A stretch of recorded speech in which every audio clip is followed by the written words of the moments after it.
I'm Beth High, your host for the Bucket Podcasts, a series of conversations in which we talk about the thing nobody wants to talk about, that we're all going to die.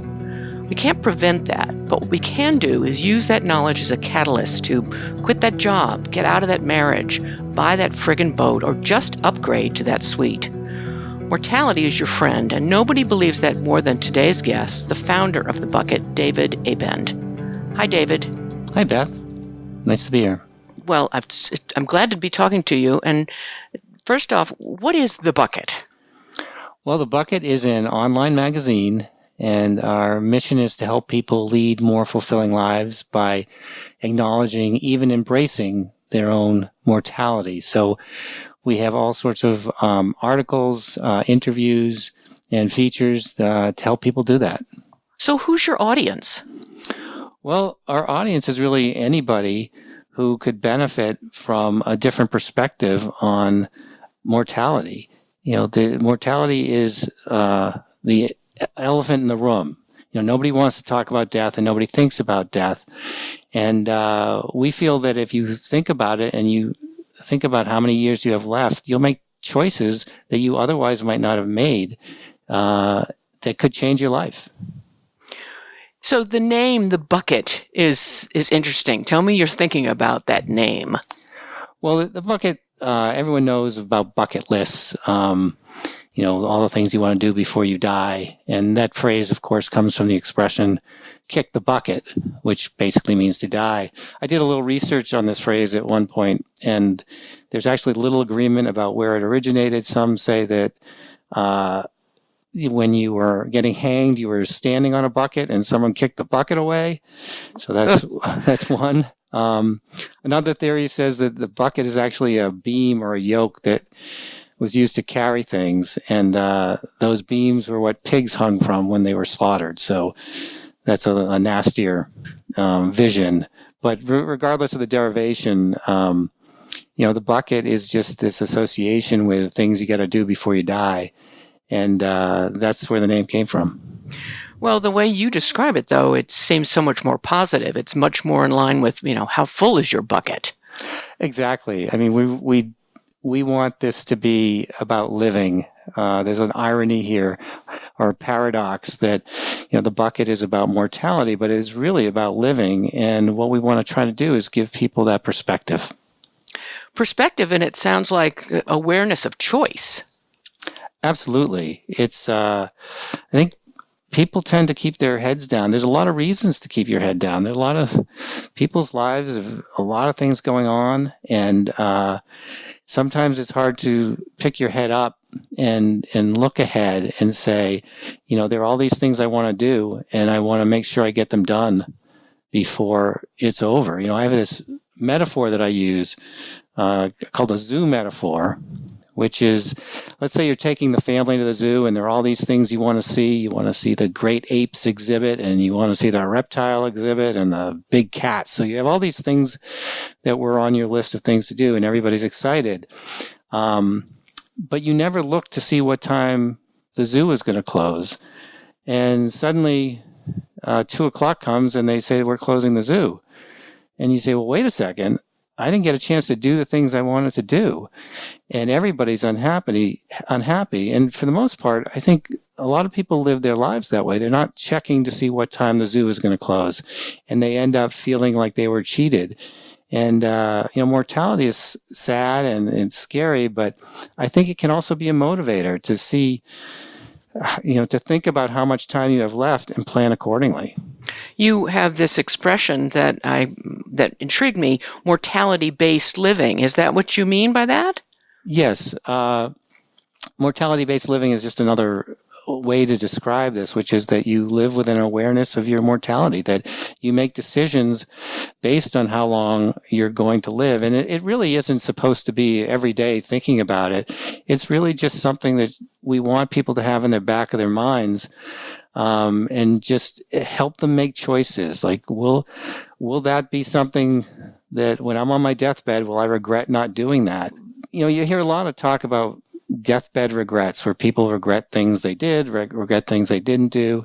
And what we're trying to do with the bucket is help people make decisions earlier in life so they have time to change things. It's not like, okay, I'm going to die in a year and I have all these regrets and I wish I had done something else. We want you to think, gee, I'm going to die in 25 years and what am I going to do? And so this isn't about end of life decisions. This is about early in life decisions that can change the rest of your life. So what kind of content are you going to be having on that's available for people who are thinking that way? We have all sorts of content. We have interviews with people who live this kind of life. We have an interview with Carl Reiner on how he's lived to be 97. We have interviews with people who have started websites about this kind of thing, just in terms of the way they live. And we have feature articles that do research and interview experts on topics that we cover. And we have a lot of columns, just essays really from people. So there's a lot of philosophy, but there's also a lot of utility, which is really important for us. We don't want to just give people a new perspective. We want to give them the tools to act on that perspective. Can you give me an example of a tool you might have included? Well, we have the bucket age calculator. That's one of our tools. The bucket age? Tell me about that. Well, the bucket age is simply your expected lifespan, subtract your current age, and that's your bucket age. So I'm 60. My estimated lifespan is about 85. And so 85 minus 60 is 25. So 25 is my bucket age. And it's just something, as I said before, it's to give you that perspective. It's not to scare you, but it is supposed to be a kick in the ass. It is supposed to be, when we talk about people with a bucket age, there's an aha moment that happens, and you'd think like, well, everybody knows that. But it seems like something happens when they calculate their bucket age. And so that's one of the things, one of the ways we're trying to give utility to the site. We also, a lot of our articles are giving people a way to do things that they've always wanted to do, but maybe didn't know how. So for instance, we have an article on, home swapping as a way to, check things off your bucket list in a way that you didn't think you could afford maybe. And so we're just trying to give, as I said, not just philosophy, but utility. So how did you come up with this idea? Well, the genesis of the idea happened about 30 years ago. A friend's mother had died of cancer at a young age. And at the funeral, it turns out that the whole family had built a pine coffin from scratch for her. And it was a very cathartic experience for them. And I remember thinking, like, nobody else knows how to do that. This was a family who you expect would do that. They grew their own vegetables. They were very earthy people. And so I was thinking, like, there's no way for other people to know how to do that. And there's really no information about any kind of thing of having to do with funerals. And so I thought maybe there could be a magazine that was about this, or people could learn about that. And so I didn't do anything about it for years. And then I kept thinking about it, and I was thinking, why don't we have a magazine like that? And I realized that it was all about the taboo of death. Like, we can't talk about death. We can't have a magazine about death. And it was this fear of death that was preventing it from happening. And that's kind of, my whole career I've been in advertising, doing branding. And it occurred to me that the problem with death and mortality is that it's got a terrible brand. and if you think about it, it's like if you think about how to make people think differently about something, a brand, you rebrand it. And so essentially the bucket is rebranding mortality into showing how it can be a positive thing, about how it can give you perspective. It's not thinking about mortality isn't going to make you live any fewer number of years, but it could give you that perspective that helps you live them better. Who is your audience for this? Well, the audience is pretty broad. We're talking 50, 60, 70-year-olds, people who are reaching a stage of life where they're starting to think about these things. And, one of the things that people always misunderstand about the bucket is that it's for the aging or the elderly. And even though we cover those topics, that's not what we're about. We're about living a full life. It's all about living. We talk about death and aging, but only as tools to help people be happier. We are living longer, and I think that this is an overgeneralization, but it used to be people, worked, they retired, they lived a few more years, and they died. And now you have a lot of years. You have another lifetime, if you will. You have so much that you can do. And I don't think people have changed the way they think about things, and they're in this pattern, and we live life linearly.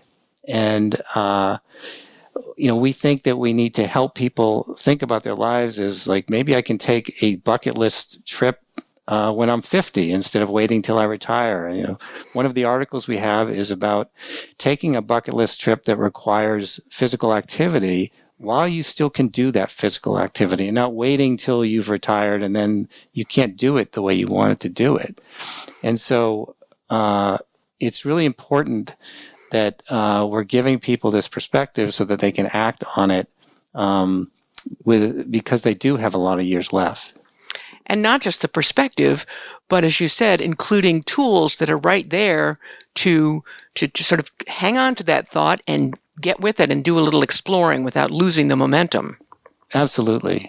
And, one of the things we want to do about this site is really make it mainstream. So there is a whole industry called the death positivity movement. And if you look it up, you'll find there's a lot written on it, but most people don't even know it's there because they're not looking for it. So you basically have a choir that is being preached to by a lot of people, and there are a lot of people who are thinking about death in a positive way. But the mainstream is not. And what we're trying to do with the type of articles we have is make this mainstream so that you're reading an article about house swapping, but you're getting perspective on your bucket age and how much longer you're going to live. And so it's a big way we approach this, which is we're not going to preach to the choir. We're trying to preach to people who aren't thinking this way yet. And we're doing that with mainstream articles and mainstream topics. And one of the glories of having an online magazine is how things can be passed around so easily. And I love the idea that I would see something on the bucket and be able to shoot it off to some friends without the hard copy of a magazine, but there's just the quick check this out. Maybe this should impact what we do on our annual get-together next year, instead of waiting until we turn a certain age. Yeah, and it's a great way for us to get feedback as well with our social networks. We're on Twitter, we're on Instagram and Facebook, and we can get instant feedback from people about how they're reacting to the idea. And so far, we've gotten a great reaction. It's people are repeating back our mission to us and thanking us for doing it. So it's been great to see the positive reaction. Well, I thank you for it, and I hope everyone will take some time to jump to the bucket and fill it up. It sounds like there is so much to learn and explore, and a real gift for all of us. So thank you. Well, thank you. I really appreciate it, Beth. Thank you for listening. For more about how to get the most out of your life by embracing your own mortality, go to thebucket.com. That's thebucket, all one word, .com. And if you know someone you think should be on a future Bucket podcast, let us know at info@thebucket.com.